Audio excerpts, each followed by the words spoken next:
Good morning! Today is Saturday, July 3rd, 7:54 in the morning, and I'm going to the gym. Yes! Because remember, you have to take care of yourself first. Cloudy and it's cool, which is fine with me. Just a matter of taking care of ourselves first, guys, and exercising. Okay, so I have my energy drinking here, guys. So Matthew's doing his exercises. I'm so proud of him, guys. He exercises every single day for at least 2.5 hours. You know, you really have to have the motivation and the endurance to do that, and he has both. So I'm so proud of him to do that. Tomorrow is July 4th. Hopefully there won't be too many fireworks because of the animal. Guys, do you notice the light? How beautiful it is when it's cloudy like this? Yes. I think it's gonna be a very relaxed weekend. Okay, let's go back to today's topic.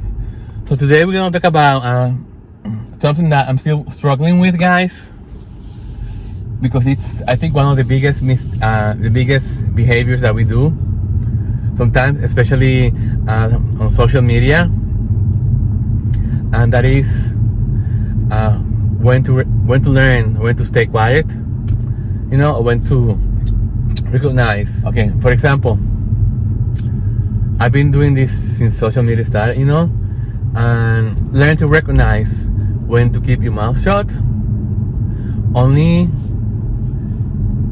give your opinion when you're asked, and when you are asked to give your opinion, try to be as much conscientious about how you phrase your sentences. For example, all my life I was always saying, okay, if you ask me your opinion, I'm gonna be very honest, you know, whether it's good or bad. And that could be a good thing, and that could be a very bad thing, guys. I learned that it could be a very bad thing, and you have to recognize the thin line between helping people by giving positive critique, and so you have to think about the words. For example, I learned this, guys, this year while I was starting my candle channel. So I'm just gonna give an example. Okay, so you know, I used to be a production artist, so I know a bit about typesetting and graphic design, and you know what looks good, the importance of scale.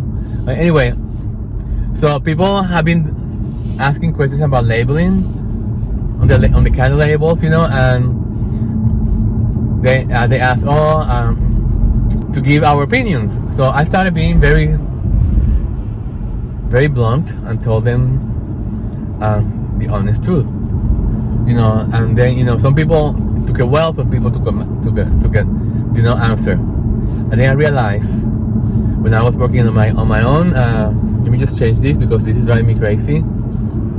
The auto wipers. I realized when I was getting critique, when I presented my own candle labels, how much it hurt. Just one word, how much it hurts, because it's something that you have worked with for many days, hours, weeks, whatever, months, and then to have one person give you that negative word, it's like having a knife. So I realized, Michael, you know what? Put yourself into the place when you're critiquing something like that. You know, try to say in a very constructive way. Instead of saying, oh, this looks awful, or this looks this, or blah blah blah, or I don't like the black line, you say, just say it like this.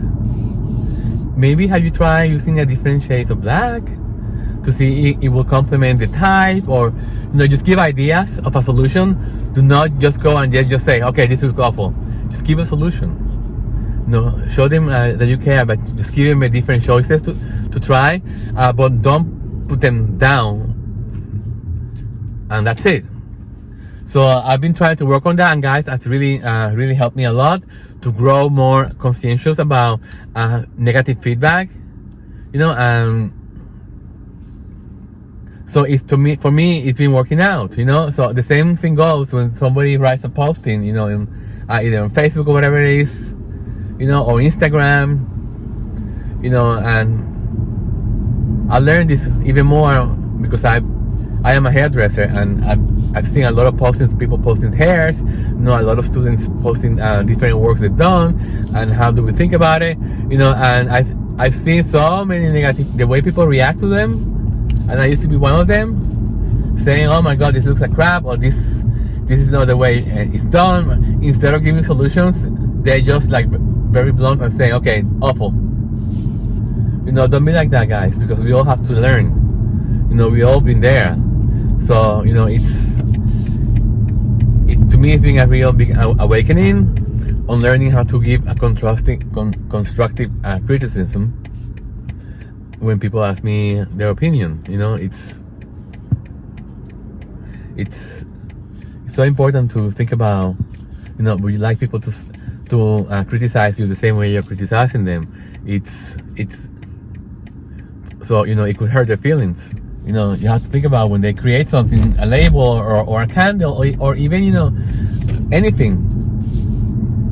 You know, even if they draw something, drawing a face or drawing a flower, whatever it is, you see, okay, it's not perfect. I have a friend that is an artist, you know, and she likes doing watercolors, painting flowers, the human figure, and she puts it on Instagram and Facebook for people's opinions. And I put myself and say, you know what?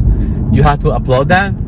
You have to see their drive. You have to see what they want, you know, and just, you know, if you have nothing nice to say, don't say anything at all. You know, give a compliment. You have to compliment their drive. They wanted to learn something new.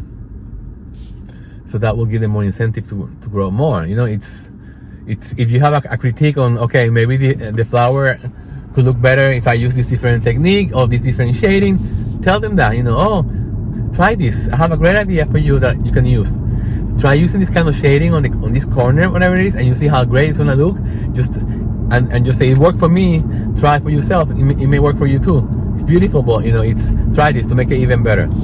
So take their idea and say, okay, I'd like to help you to take this to the next level, and they are gonna really appreciate that. And that's the way I've been able to grow on my YouTube channel, my Candle Romance, because the way I'm approaching people now, when they ask for help, it's like night and day. You know, I really want everyone to succeed. That's why you know, I've been slacking on my own candle line, because it gives me more joy to help people on their journey of candle making than my own candle line. You know, I love helping people. You know, I love going on my live streams on Sunday at 12 noon Pacific time. You know, it's so, to me, it's very rewarding when I go to sleep and say, oh my God, I'm helping this person succeed on her candle line. So I don't think of my candle line, I think of their candle line. You know, it's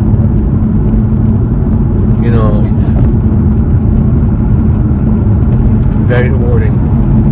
And this is the message that I want to give you guys today. You know, and you can apply this on anything, you know, on family, on friends. When people ask you, oh, how do I look? And I say, if you don't have anything nice to say, don't say it. If you really think that you can help them out, then just approach it in a different way. Show them a solution. Oh, you have this, if the person is wearing black and white, or pink, or yellow and green, whatever it is, and you think for you, and they ask you, oh, isn't it beautiful? And you say, as long as you're happy, darling, it's beautiful. Okay? For me, this is what I like, these colors, but I believe everyone should wear the color they love and they feel good about it. You know, it's a matter of your own taste. So that's a good way to approach it. You know, don't put them down. Just because you don't like the color yellow doesn't mean you have to say, oh, it looks awful. No, let them know, you know, that you love this color, and I believe everyone should wear whatever they love.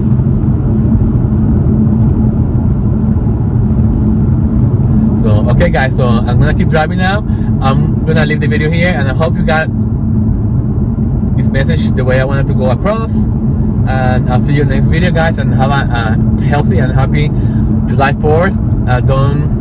Be careful with the fireworks, you know, and I'll talk to you on the next one. Okay, bye. Yes.